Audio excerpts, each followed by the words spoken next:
teens and youth. And we have with us to continue our conversation Alana McLaughlin. And Alana, I hardly can call this a continuation of a conversation because it appears to me that you came well prepared to talk about this topic, cancer and its impact on children and youth. And so let's continue our conversation in reference to that particular topic. Now, if you're just tuning in to the last segment of the show for today, in the first segment I talked about my background in education, my name, where I go to school, and things like that. And also I talked about what cancer is and what could cause cancer. Now, cancer is a class of diseases characterized by out-of-control cell growth. And popular forms of cancer are lymphoma, leukemia, germ cell tumors, melanoma, sarcomas and breast cancer, cervical cancer, liver and thyroid cancer. And that's basically some famous types of cancer. Now, I really want to get into children and youth. Now, in the second segment, I talked about the leading race in cancer, which happens to be African Americans. Now, in the men's section of cancer, African American men are the leaders in having cancer and dying from cancer. And in the women's section, African American women are more prone to die from cancer, while Caucasian women are more likely to get cancer but be able to overcome it. Now, children and youth and how cancer affects them. Now, I recently read a book that was called The Fault in Our Stars by John Green. And the book was about a girl named Hazel Grace Lancaster. And she is a cancer patient. And so she goes to a self-help group where she meets a boy and she falls in love with him, only for him to die of cancer before her. Now, this book really touched me in a special place because the book made you really be able to feel Hazel's emotions, and it was so well written, so well projected that I cried from chapter to chapter. And now the movie for The Fault in Our Stars, starring Shailene Woodley, actually comes out June 6th, and they're having a special preview of it for some time. But basically, The Fault in Our Stars is just a book I would encourage reading, and it talked about really how Hazel thought that her lungs sucked at being lungs because she had lung cancer, and she had to walk around with an oxygen tank everywhere she went, and she had to sleep with it. And it just made me really feel for Hazel because, I mean, I don't have cancer, but I felt her emotions, and I could connect with her, and I could see how she felt and how sad it was to have cancer.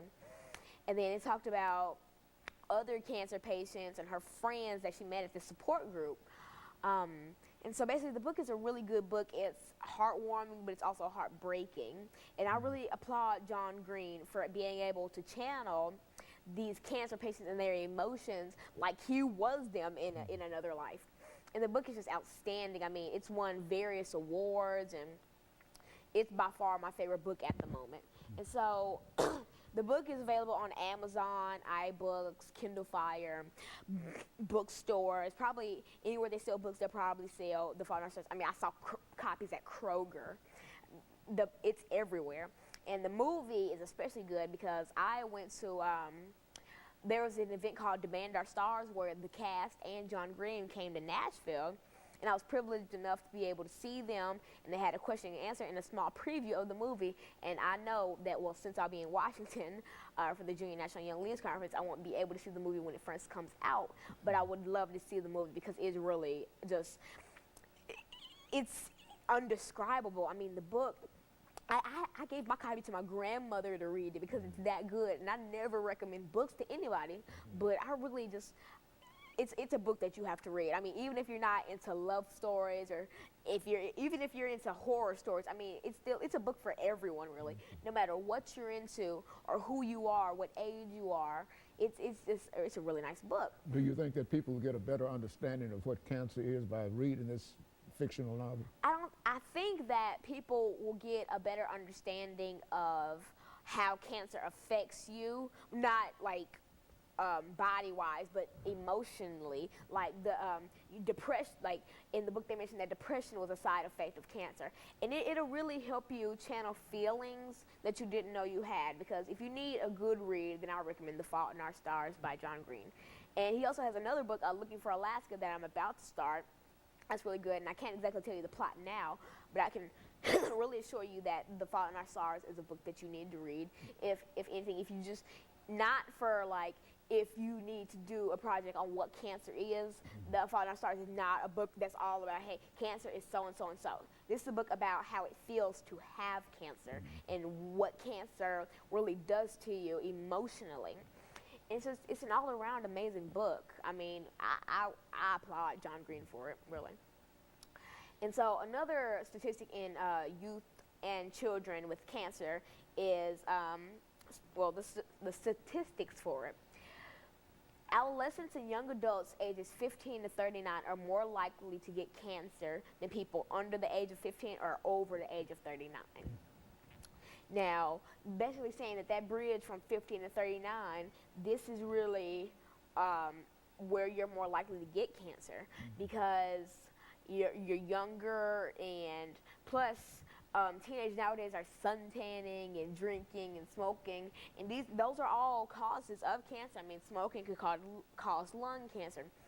Drinking could cause liver cancer. Suntan could cause skin cancer. And it's just, there's so many things that you could do to prevent this. I mean, cancer isn't something that you're just going to have, that it's so assured that you're going to have. I mean, it's not assured that you're not going to have it. You can do simple things like eat healthy, go outside once or twice a week, and just do small things to improve your life. And just, you take these simple steps and you can lead not even just a cancer-free life, but a healthy life. Like, who wants to die early because they just ate junk food all their lives? I mean, you can stay fit, go to gym classes at school, go to the YMCA, do all these small things, walk your dog once. Just do all these small things to just help out in the world. And I mean, not even just in your body, but in the world. I mean, because if we cut down on all this, then we'll have a higher rate for maybe even more Olympians, like going to the Olympics, because people will be more healthy and have more energy to do Olympic sports. And maybe, just maybe, we can lead a healthier society than we have right now. I mean, I know people who go to McDonald's every morning and get 4 or 5 drinks and 4 or 5 pieces of nuggets and stuff. And I mean, that could be, you could think that's good for you, but, and I'm not going to say that it's not good for you, I mean, because there are websites that are saying, hey, it's made of good things, and hey, it's made of bad things. And I don't work at McDonald's, so I don't personally know. But too much of a good thing is a bad thing, and too much of a bad thing is an even worse thing.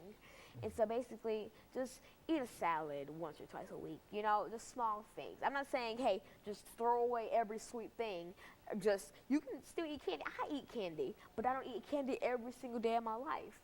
So just small things that can help you lead a healthy life. And so, Alana, after this long dissertation and over the last minute and a half, do you think that many of the children and adolescents within your age range understand exactly how important it is to become involved in preventing cancer and to sort of listen to what you have to say in reference to that? I don't, because I know a lot of kids who eat candy and McDonald's and Burger King every day, and I don't think they really realize what they're doing to their bodies and how many diseases they're putting themselves in the middle of.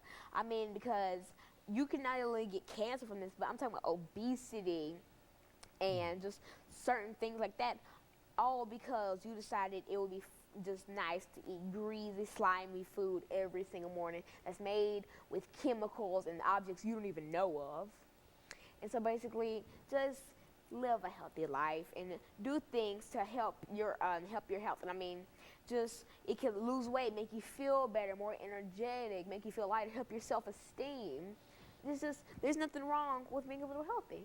Okay, Alana, let me, over the last 20 seconds that we have here, thank you for bringing that excellent information by today in reference to young people and cancer, and not only young people, but I think you've given us additional information for all people.